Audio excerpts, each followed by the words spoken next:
He found a short loop of rope and tried to place the rope around the Shetland's neck, but whenever it felt the rope rub against its neck, it would quickly bolt away, leaving Steve disappointed. After many attempts over several days, Steve finally got the loop around the horse's neck before it shied away. He would not stand for Steve to mount on his back, but he would consent to being led around with the rope halter. They performed this ritual for several days. Finally, Steve led the pony near a tree stump, climbed up on the stump, and pulled himself up onto the Shetland's back. It was a wild, exhilarating ride that brought Steve wide-eyed, barreling past his dad as he was walking towards the cabin. "Stay on him, Steve," his father encouraged. Steve rode the Shetland as often as possible after that. He felt proud because he believed he had tamed such a wild, stubborn beast. He began to think of himself in cowboy terms, a person just like old Daddy. One day, Joe drove home in the early afternoon. Steve was surprised to see him at the cabin so early in the day. Joe carefully eased out of the four-wheel drive pickup and limped into the cabin. Steve had never seen his dad walk like that before. He hurried into the cabin to see why his dad was so unexpectedly home. He found his mother holding a wash rag against his dad's leg as it dripped blood onto the floor. "What's wrong with your leg, Daddy?" he asked warily. "Oh, he's cut himself with the axe. Steve, go on out of here," his mother told him in a shaky, high-pitched cry. Later, Steve saw his dad get back into the pickup and drive away. His mother stood in the doorway and watched him leave. Steve asked her, "Mama, is Dad's leg all right now?"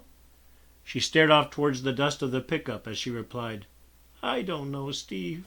He's cut it pretty deep. I told him that he needs to go to the doctor, but he never listens to me, of course." She broke off with a sob and went back into the cabin. Steve walked for a long time in the pasture, wondering if his old daddy was okay, and feeling small and frightened inside. On another morning, a truck with many metal cabinets built into it pulled up to the cabin. A man wearing a funny belt with tools swinging from it got out and talked with Rosie for a while. As he entered the cabin, Steve started to run in after him, but his mother stopped him at the door. "No, Steve, you can't play in here right now. The REA man is here. You and Clyde go play in the barn or somewhere and stay out of his way until he's done," she commanded. Steve watched the man from a distance as he drilled holes in the side of the cabin and attached a square metal box. He thought it very curious when the man pulled wires out through the holes into the metal box, and then later attached these wires up to the cables held high in the air on poles beside the road. That night, the Gandys stayed up late by the bright light of a single electric bulb. To Steve, it seemed a miraculous improvement. One day, Steve was walking over the still cold tundra fields in the bottom of the valley when a gleam from the dirt attracted him. He walked over and dug up a large folding pocket knife. He cleaned it of dried-on mud and wiped it clean with his always-present pocket handkerchief. It was a work of beauty, with an inlaid bone handles on the sides and a 4-inch long sharp blade. Steve beamed with pride as he slid it into his right front pocket. He carefully hid the existence of his large, dangerous, expensive find for several days. Then the day came when he was using the knife to whittle a whistle, and his old daddy saw him with it. He ordered Steve to surrender it to him, but Steve refused. He explained that he had found it, would never misuse it, and intended to keep it as it was most certainly his. The next time Joe went into the small village of Alexis Creek, 2 miles west of the ranch, he went into the one small store that sold food, saddle tack, guns, ammunition, gasoline, and knives. Joe spent $2 on a small boy's folding pocket knife. When he got back to the cabin, he hunted Steve up and handed the knife to him. Steve admired it closely. It was a brand new knife, and it fit neatly into the palm of his hand, unlike the large, well-used knife he had found. He handed it back and refused to trade for the new knife. However, he heard his parents talking after he had been sent to bed. The plan was simply to take his knife away from him. So, realizing there was no better option, in the morning Steve made a display of handing the large pocket knife to his old daddy, and then humbly accepted the small new knife in exchange.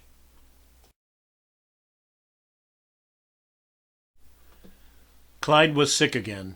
It seemed to Steve that Clyde was always sick. Besides the leprous scales up and down his body, he was also extremely allergic to many things. Just a sip of Coca-Cola or one bite of chocolate would nearly kill him. One night Steve was roughly awoken in the middle of the night by his old daddy. He handed Steve jeans and a flannel shirt and gruffly said, "Wake up, Steve. Get your clothes on. Your mama's worried about Clyde. He's real sick. Get dressed quick and go wait for us in the pickup. It looks like we're going to try to get him to the hospital." The hospital was a very small one at 100 Mile House, British Columbia, about a 3-hour drive on dark gravel roads to the east. The four of them arrived at dawn. Clyde could barely breathe because his throat and tongue had swollen from something he had eaten at dinner the previous night. After 3 such emergency trips to the clinic with Clyde, Rosie discussed the family's living situation every morning with Joe. This always resulted in Joe solidly proclaiming that Clyde's health problems were all because of her sickly, shag-nasty cat. This was a feral, mangy gray cat that hunted pack rats around the cabin until Rosie caught her and kept her and fed her inside the cabin. She was a wreck of a cat who redeemed herself in Rosie's eyes by killing her nemesis, the pack rats.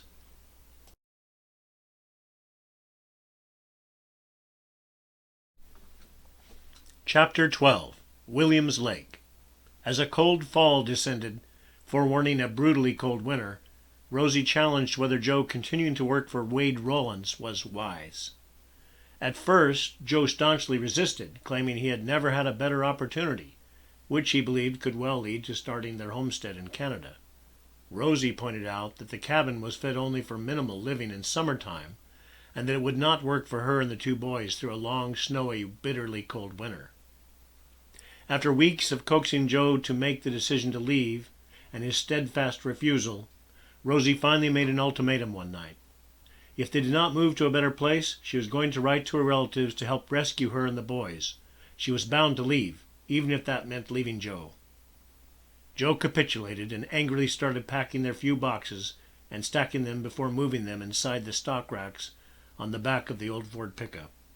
He informed Mr. Rollins that they were leaving, which angered the man, but a few days later the 4 were crammed into the pickup with the ugly olive green cover on the back, heading out down the gravel road to who knew where.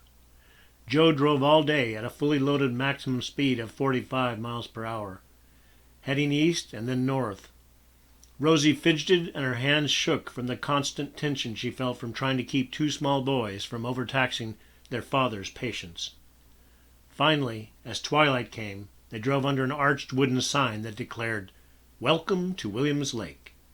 They spent the night in a little ramshackle motel on the outskirts of the growing timber town in British Columbia, about 300 miles north of the United States. Joe unloaded 2 cardboard boxes of essential clothing and toiletries from the back of the load and followed Rosie and the boys into the hotel room. There was a small kitchenette on one side of the room, with a 2-burner range top, a sink, and a small ancient refrigerator. With a weary sigh, Joe declared, "Rosie, I'm going to walk down to that grocery store we saw and get some groceries. I'll be back soon." Rosie lay down on one of the 2 beds and tried to nap. Steve and Clyde played on the floor, on the table, and in the bathroom, happily free from the close confines of the pickup truck. Rosie scolded them occasionally and demanded that they let her rest. After about an hour, Joe came in with a bag of groceries in his arms. He set the bag on the table as Rosie woke up. She went to the table and peered down into the bag and began extracting its contents. She arranged to one side a loaf of white bread, a pound of unsliced bologna, a small jar of mayonnaise, a pound of sharp cheddar cheese, a bag of potato chips, and a jug of apple juice. "Is this all you got?" she asked Joe. "Couldn't you get some fruit or something besides?" Joe frowned and looked out the window at their pickup. "We don't know how long it will take for me to find a job up here. We have to be really careful about spending money right now. I did splurge and got some apple juice. That will have to do." Rosie made bologna sandwiches and they ate dinner around the small table in the motel room, tired but glad to be at rest for a while.